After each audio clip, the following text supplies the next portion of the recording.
nuevamente a la casa del Señor. Si tienen sus Biblias, por favor, ábranlas ahí en el Evangelio de Juan, en el capítulo 20. Y como cada domingo, permítanme dar la bienvenida a aquellos que están por primera vez con nosotros. Siempre quiero tener esa atención de reconocer a aquellas personas que por lo general no están en una iglesia y tal vez es tu primera, segunda, tercera vez en alguna iglesia o aquí con nosotros. Y me queda bien claro que es un tanto extraño, un tanto difícil estar en un lugar nuevo para alguien, y entonces nos encanta tener personas nuevas. Si ese es tu caso y estás aquí por primera vez, siéntete como en casa, y ojalá y en medio de lo raro y lo extraño de estar en un lugar nuevo, puedas sentirte como en casa. Y una de las convicciones que tenemos como iglesia es que Dios siempre tiene un mensaje para nosotros. Y si estás aquí esta mañana por primera vez en una iglesia cristiana tal vez, déjame decirte que no eres la excepción. Dios también tiene un mensaje para ti. Estoy seguro, y es mi oración, que Dios puede hablarte y encontrarte ahí donde tú estás en medio de tu relación con Él. Para muchos de nosotros Dios nos encontró donde estábamos. Para algunos Dios nos encontró en esa posición de duda, cuando pensábamos, ¿será cierto eso que dicen acerca de Dios? Y a muchos de nosotros Dios nos encontró ahí, en esa posición. A otros Dios nos encontró en un punto en el cual había esa idea de pensar en que no era importante. Y Dios también encuentra a las personas en ese punto donde a veces consideramos que no es tan importante, y tal vez estás aquí y viniste por compromiso y piensas que no es tan importante, eres indiferente. A muchos de nosotros Dios nos encontró en nuestra indiferencia. A muchos otros Dios nos encontró en una situación desesperada también. En ese momento de quiebre en la vida donde uno dice, bueno, Dios, si eres real, necesito de ti.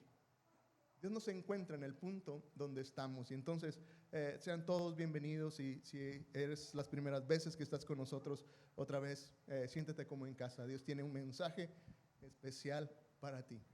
Lo que estamos haciendo estas semanas en esta serie de encuentros con la resurrección es preparar nuestro corazón para este tiempo de Semana Santa. Y entonces me estoy adelantando un poco para que todos podamos estar en una misma sintonía en cuanto a la celebración de Semana Santa, la muerte y resurrección de Jesús. Y entonces lo que estoy tratando de hacer y lo que quiero invitarte a que hagamos es de que a través de estos personajes bíblicos que se encontraron con este Jesús resucitado, podamos ir aprendiendo lo que Dios tiene para nosotros y volver a entender que la resurrección tiene un impacto trascendental en la vida de las personas. El domingo pasado arrancamos con este personaje, María Magdalena, y en lo personal disfruté mucho estudiar de María Magdalena y ver el privilegio que ella tuvo, ser esta mujer la primera en enterarse que Jesús había resucitado. Y arrancamos ahí en Juan capítulo 20, precisamente nos quedamos ahí viendo acerca de María ahí en la tumba. Y entonces hoy quiero que avancemos un poco y arranquemos en el versículo 19 de Juan 20, ahí donde nos quedamos el domingo pasado, y que hoy hablemos acerca de estos grandes amigos de Jesús, sus discípulos, sus amigos más cercanos, tuvieron este encuentro con este Jesús resucitado. Y mira, mientras revisamos la palabra de Dios, trata de imaginar la escena, trata de pensar, de imaginarte lo que está sucediendo. Dice así en el versículo 19: la noche de ese mismo día, el primero de la semana, los discípulos estaban reunidos a puerta cerrada en un lugar, por miedo a los judíos. En eso llegó Jesús y se puso en medio y les dijo: la paz sea con ustedes. Y mientras les decía esto, les mostró sus manos y su costado, y los discípulos se regocijaron al ver al Señor. Entonces Jesús les dijo una vez más: la paz sea con ustedes. Así como el Padre me envió, también yo los envío a ustedes. Y habiendo dicho esto, sopló y les dijo: reciban el Espíritu Santo. A quien ustedes perdonen los pecados, les serán perdonados, y a quienes no se los perdonen, no les serán perdonados. Pero Tomás, uno de los 12, conocido como el Didimo, no estaba con ellos cuando Jesús vino. Esto es Juan, el capítulo 20, los versículos del 19 hasta el 23. Y quiero ponerte un poco en contexto de lo que está pasando. Juan, el que está narrando los hechos, da unos detalles interesantes. Lo primero que llama la atención es que Juan quiere situarnos en el momento exacto en que esto sucedió.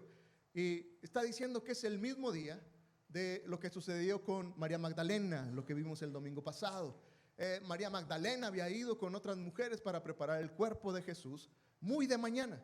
Pero ahora Juan dice que ese mismo día, pero ya en la noche, ya mucho más tarde, estaba sucediendo esto. Los discípulos están a puertas cerradas, tienen temor, están muy asustados, y me parece que su temor es un temor genuino, porque otra vez imagina lo que está sucediendo.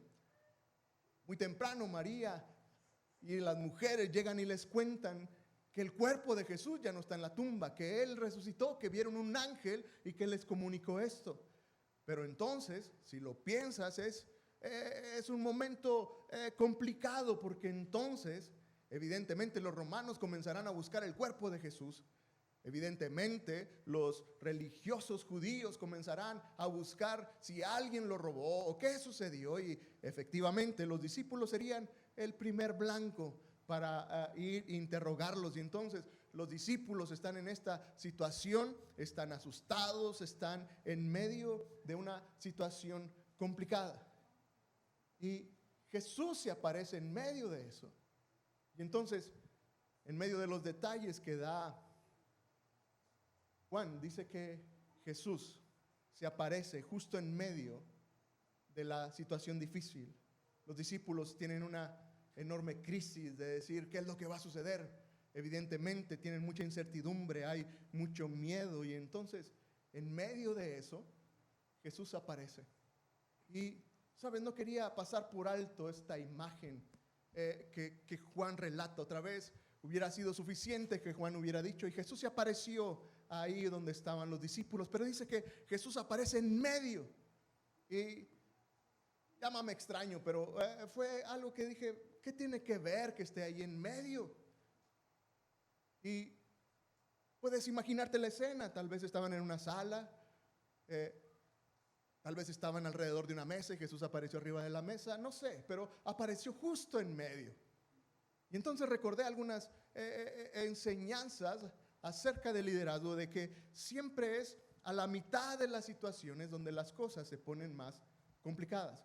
Siempre el medio es una posición difícil. ¿Se han dado cuenta de eso? Si cuando estabas pequeño y se subían al carro, si eres de familia grande como la mía, todos nos peleábamos la ventana, nadie quería ir en el medio. Ir en el medio es lo más incómodo que puede pasar, ¿no es cierto? Si te subes a un avión y te toca ir en medio, muchas veces he estado en esa posición y es súper incómodo. No tienes descansabrazos y parece que estás ahí, no tienes control de nada, pierdes el control de todo, sientes que molestas a todos. Es una posición complicada. En la vida también, en medio de las circunstancias, en medio de las situaciones, se pone difícil. ¿Te has dado cuenta de eso? Siempre el principio de algo se puede celebrar. Celebras el principio de un negocio y lo celebras, haces una gran inauguración, celebras el inicio de una clase, celebras el inicio de un matrimonio. Siempre el inicio es para celebrar. Puedes celebrar el final también. Espero que en el matrimonio no lo celebres, pero siempre el final se celebra. Terminas tus estudios y entonces hay una gran celebración. Has terminado, estás graduado. Siempre el final hay una celebración. El principio y el final puede haber una enorme celebración. Pero cuando hablas de liderazgo, siempre una de las cosas que enseñan es que tienes que cuidar la mitad del proceso, porque es en medio del proceso cuando las cosas se ponen difíciles. Entonces celebras tu primer día de gimnasio, pero cuando vas a la mitad del entrenamiento es cuando uno decide salir. Esta es la idea. La verdad es que es en el medio donde muchas personas quieren resistir, quieren rendirse, quieren detenerse. Y muchas veces he estado ahí, en medio del proyecto, es donde uno se pregunta, ¿valdrá la pena? ¿Tomé la mejor decisión empezando esto? Y Date cuenta, es en medio. Y eso pasa en todos los ámbitos de la vida. Y en el matrimonio pasa. Y entonces estás casado de repente en medio de la relación y dices, habré escogido bien. Realmente estaría aquí. Es en medio del negocio donde emprendiste algo y no ves ni un peso porque todo lo tienes invertido. Y te comienzas a preguntar, la duda, el desánimo, todo eso llega. ¿Sabes? Siempre es en el medio donde llega el desánimo. Para el pueblo de Israel vivió algo similar. ¿Sabes? En la Biblia, en el libro de Nehemías capítulo 4 nos narra este gran proyecto que Nehemías emprendió. Era reconstruir los muros de la ciudad. Y ellos tenían una meta, en 52 días iban a reconstruir toda la muralla. Pero entonces dice que comenzaron muy bien, dice en el versículo 6 de Nehemías 4. Hemos construido la muralla, ¿hasta dónde dice? Hasta la mitad de su altura. Casi hemos terminado la obra porque tu pueblo tiene ánimo para restaurarla. Han iniciado, están con mucho ánimo. Van a la mitad. Si avanzas unos versículos más adelante, en el versículo 10, entonces dice que luego la gente de Judá nos dijo, los que limpian el escombro ya se cansaron. Hay tanto que limpiar que no podemos seguir reconstruyendo. ¿Sabes? El pueblo se cansó en medio de la obra, a la mitad de la obra, cuando las fuerzas se terminan, cuando el desánimo viene. Y entonces, ¿sabes? Este es mi punto para este mensaje hoy, ¿sabes? Es en medio donde Jesús se aparece, es en medio de las situaciones complicadas que Jesús viene. Para los discípulos estaban viviendo algo como esto, estaban asustados, había un temor genuino en sus corazones. Para ellos era un momento terrible porque parecía que todo se había terminado. Ellos habían puesto toda su esperanza en Jesús, en este libertador, pero resulta que murió, resulta que subió a la cruz y ellos lo vieron morir y vieron cómo fue sepultado. Y entonces ellos están ahí asustados, sin esperanza, están encerrados. Y entonces es cuando Jesús aparece. Es en ese momento cuando los discípulos no tenían una salida, no podían salir, estaban asustados, estaban escondidos, cuando estaban más cansados, cuando estaban más tristes. Jesús elige venir en ese momento para estar con ellos. Y no sé si lo puedas imaginar, pero es entonces que el consuelo en persona, la paz en persona se pone en medio de ellos. Y creo que este es un gran mensaje para muchos de nosotros. No sé cómo llegaste aquí esta mañana. No sé, en medio de que te encuentres en medio de tu vida. Tal vez estás en medio de una desilusión. Tal vez estés en medio de una complicación de salud de alguien que amas o de tu propio cuerpo. Tal vez estés en medio de una situación conflictiva en tu matrimonio. Tal vez estás en medio de una situación complicada financiera. No lo sé. Pero sabes, hoy de parte de Dios quiero decirte, este Jesús que resucitó le encanta aparecer en medio del caos. Los discípulos lo experimentaron algunas veces. En alguna ocasión, Jesús ha terminado de predicar, han estado todo el día predicando, se ha hecho un poco tarde y entonces Jesús les dice a sus discípulos, adelántense. Tenían que cruzar el mar, tenían que cruzar un lago y entonces Jesús les decía, adelántense, ahí los alcanzo. Y es muy interesante que la narración bíblica nos dice que estaban en medio del mar cuando se desata una tormenta. Están en medio, ya no hay opción de volver, ya es seguirle o morir ahí. Pero es justo en medio. Y de repente, en medio de la tormenta, Jesús se aparece.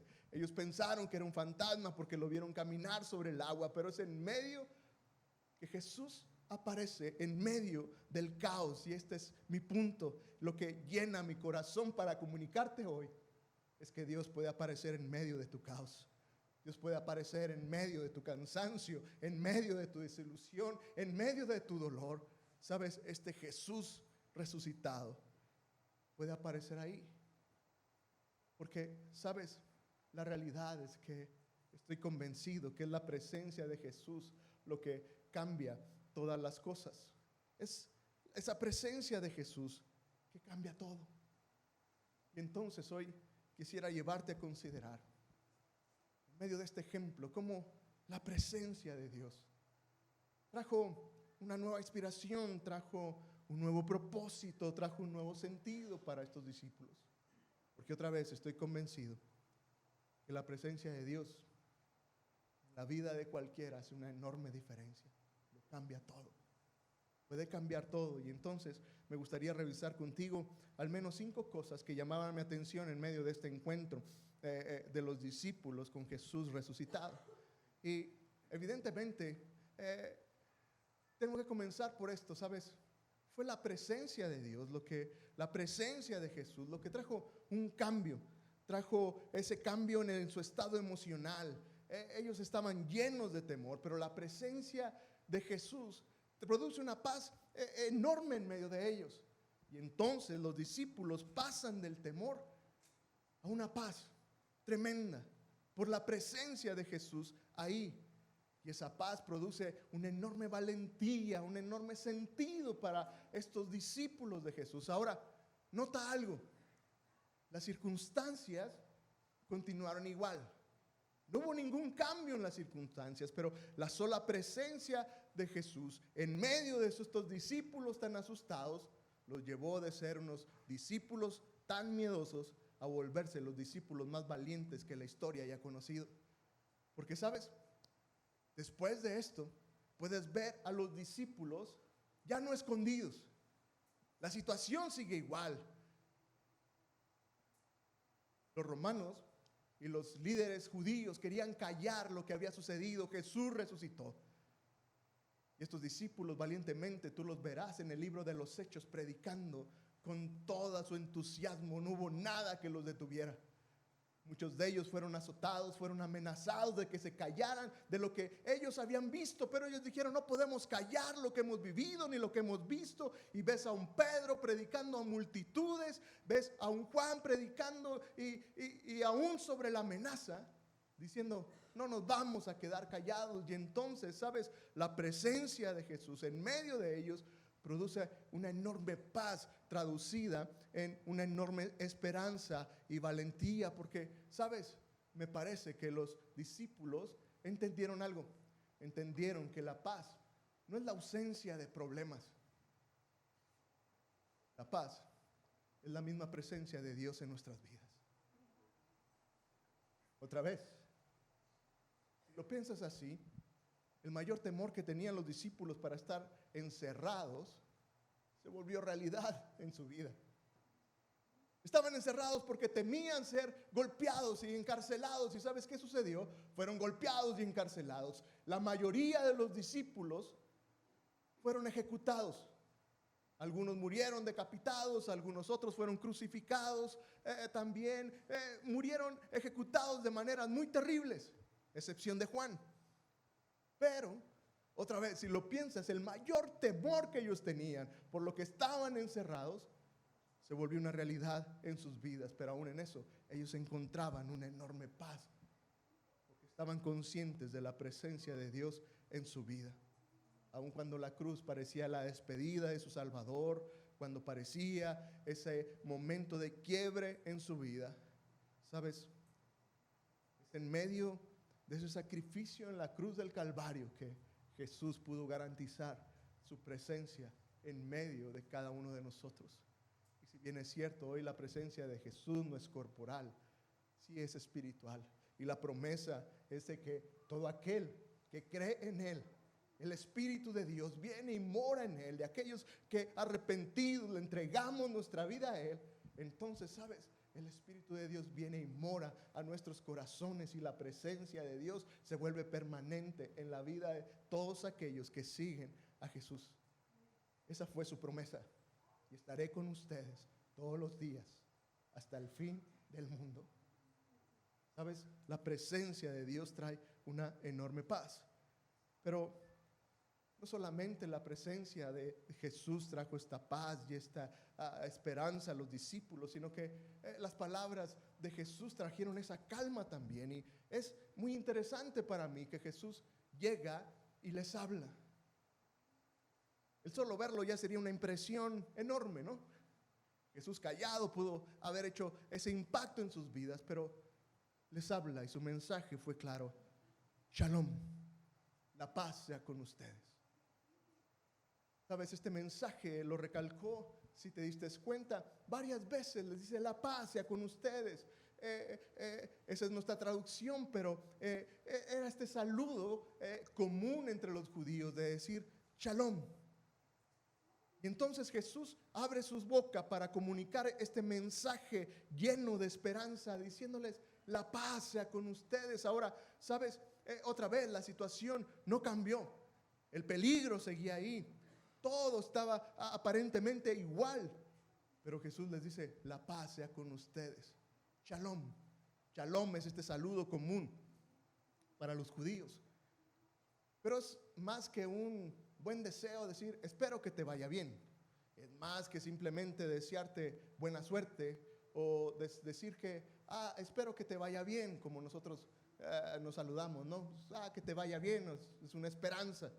Shalom es mucho más que eso, ¿sabes? Shalom, esta palabra bíblica, significa un bienestar completo. Shalom significa plenitud en la vida. Shalom significa que recibas toda la bendición de Dios sobre ti. Eso es shalom.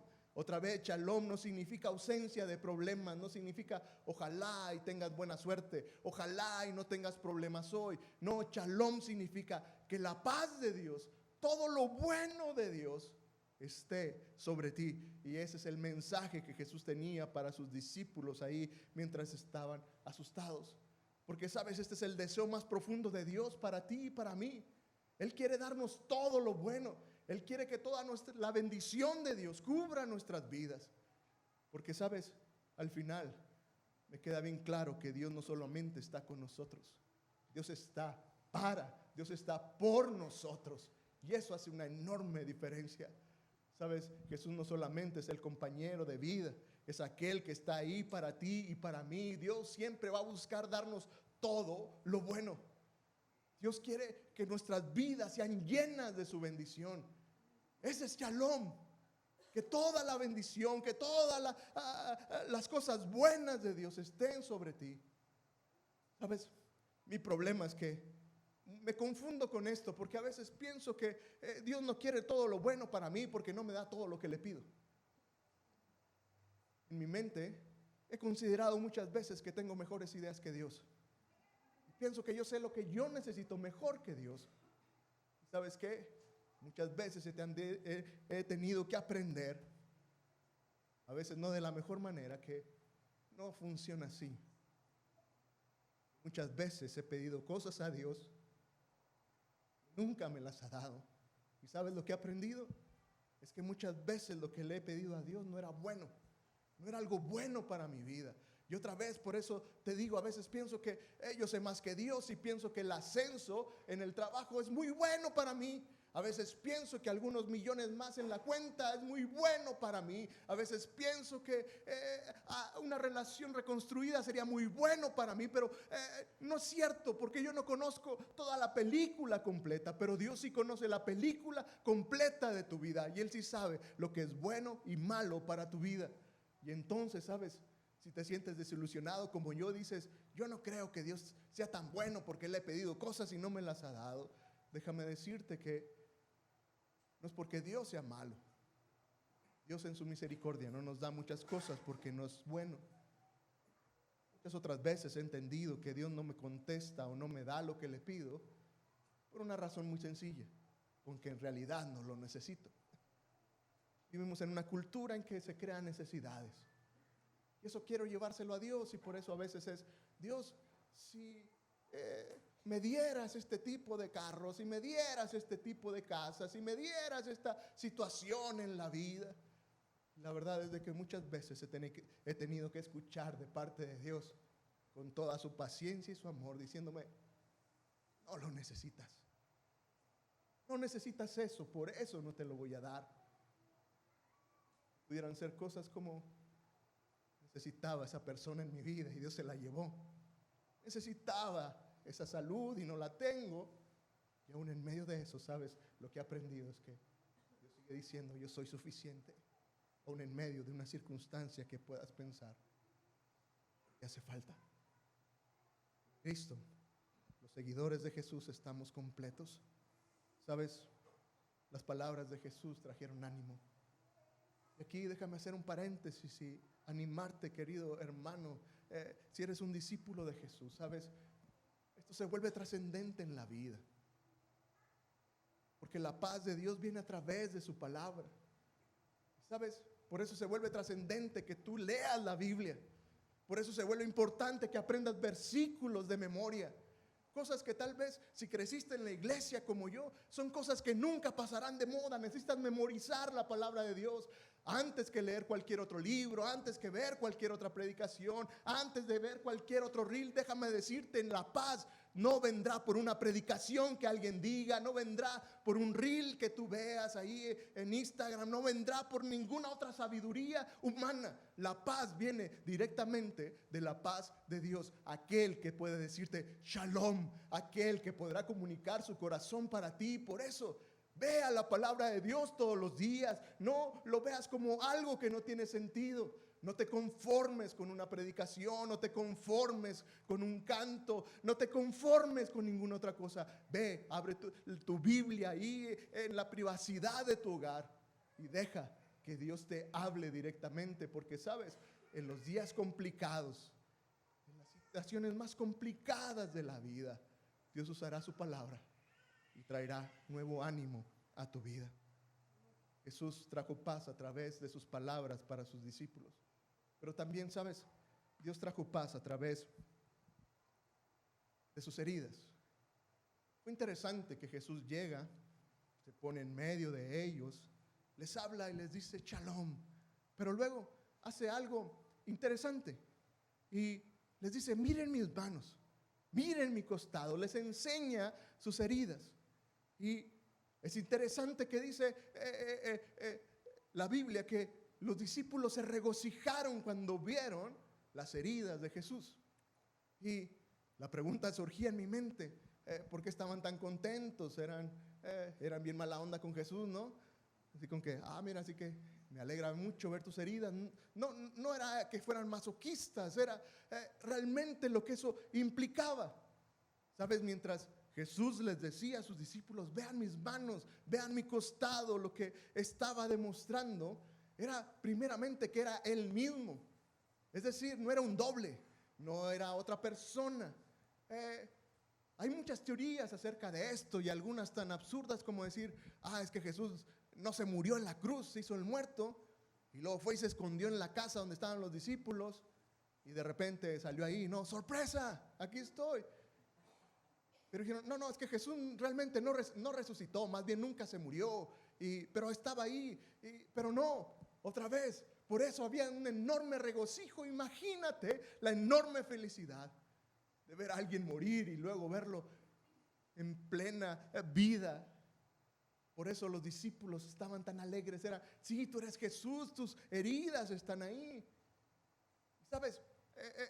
El pasaje se vuelve extraordinario porque es teología extraordinaria de otro nivel que seguramente no estoy capacitado para hablar de esto, pero simplemente te lo dejaré de tarea. ¿Sabes? Es tan sorprendente pensar en que Jesús está ahí con este cuerpo glorificado. ¿Recuerdas el domingo pasado? María Magdalena quiso abrazar a su maestro y Jesús le dice, no, todavía no me toques porque no he subido al Padre. No tenía su cuerpo glorificado, pero ahora, la noche de ese mismo día, Jesús está con sus discípulos y la instrucción es distinta. Tóquenme, aquí estoy. Era un cuerpo glorificado. Es el evangelista Lucas quien explica que Jesús pide algo de comer porque Jesús quería que quedara bien claro que no era un fantasma, que no era un espíritu. Y entonces Jesús les dice, no les quedó aquí, no dejaron algo de lonche, no dejaron algo aquí de comer. Véanme comer porque los espíritus no comen. Y otra vez es algo que yo no puedo explicar, pero es una realidad, ¿sabes? Un día que Jesús regrese, el día en que yo muera y deje este mundo, ¿sabes? Tengo una enorme esperanza de que tendré un cuerpo glorificado y estaré en la presencia con Él por la eternidad. Y si eres un seguidor de Jesús, puedes tener esa esperanza.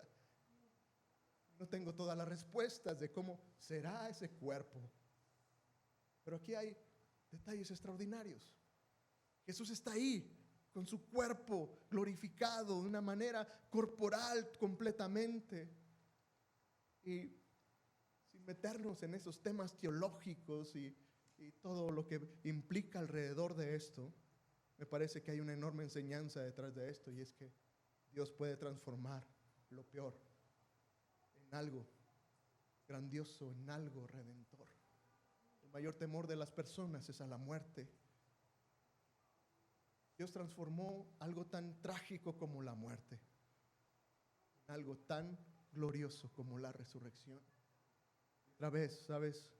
Me encanta pensar en cómo Jesús llega en medio de las circunstancias difíciles, que parece que no tiene solución, y eso que parece que ya no hay una vuelta atrás como la muerte. Jesús dice, la muerte no tiene la última palabra.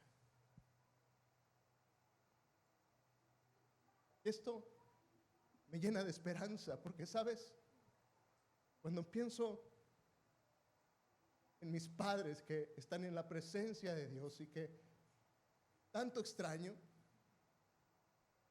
tengo una enorme esperanza de saber que ellos están con el Señor y que un día los veré otra vez. No lo puedo explicar, pero lo creo. ¿Sabes? Me parece que este es el mensaje. El Jesús resucitado tiene poder sobre la peor que puede tener la vida. Y la muerte es el último punto en la vida de alguien. La muerte no tiene la última palabra.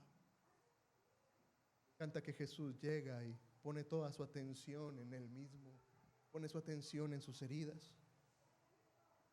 Si yo fuera Jesús y me pareciera con mis discípulos, tal vez sacaría la lista de pendientes con ellos, ¿no? A ver, discípulos, hicieron la tarea.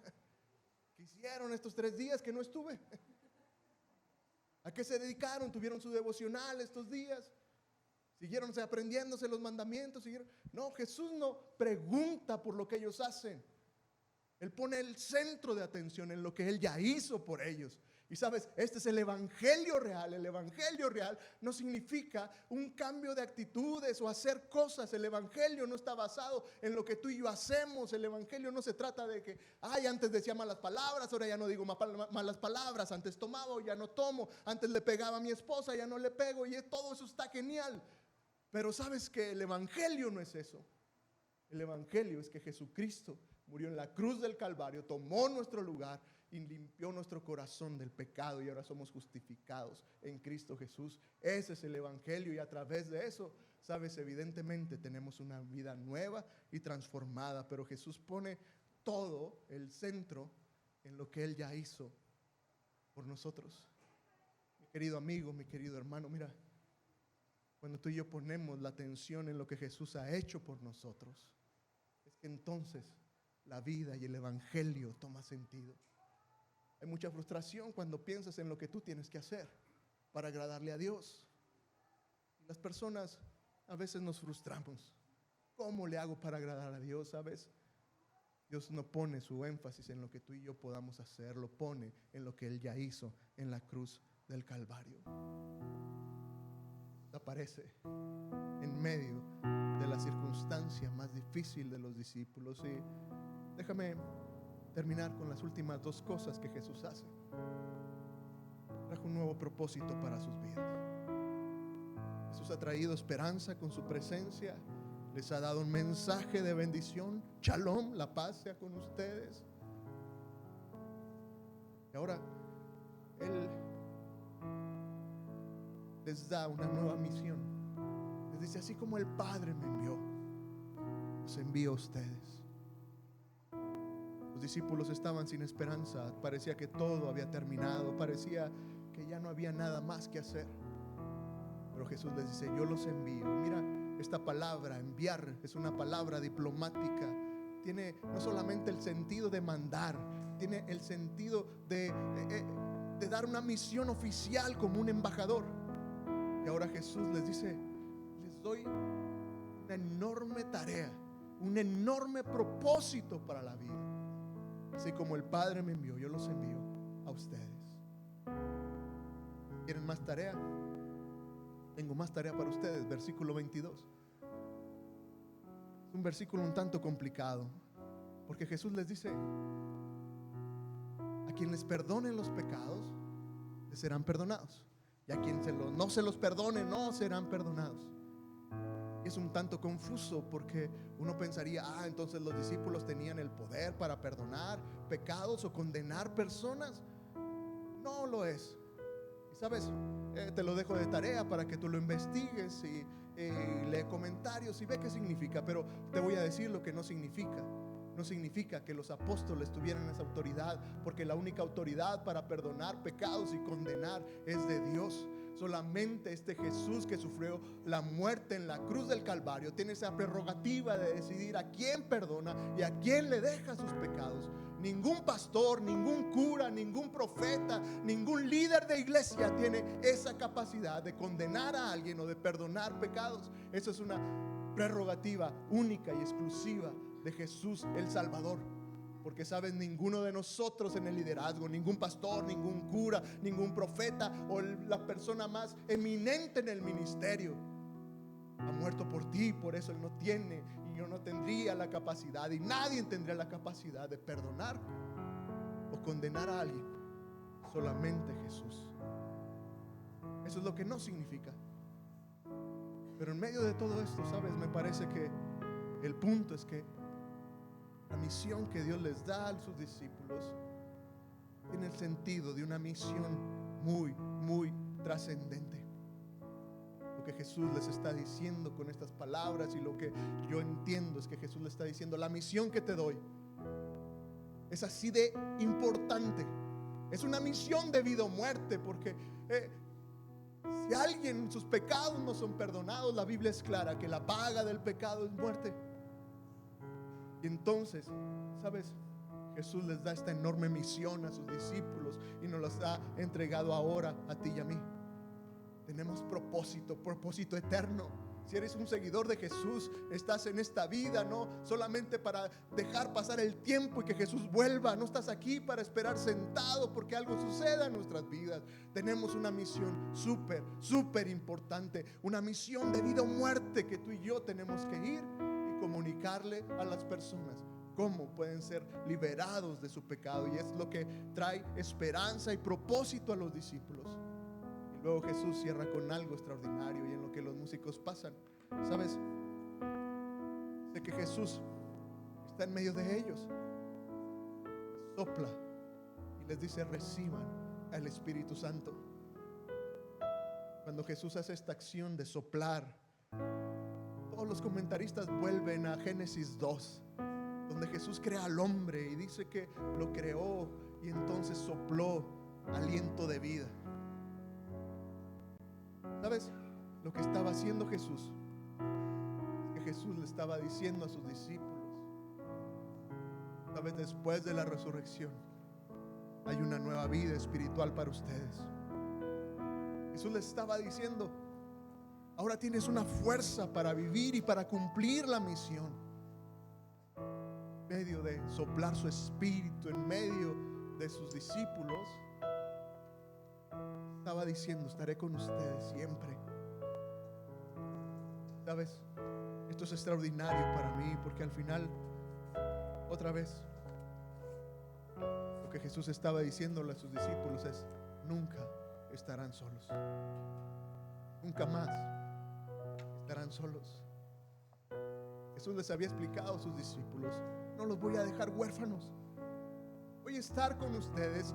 Y en este acto Él estaba cumpliendo su palabra. A través de su Espíritu Santo estaría con ellos para siempre.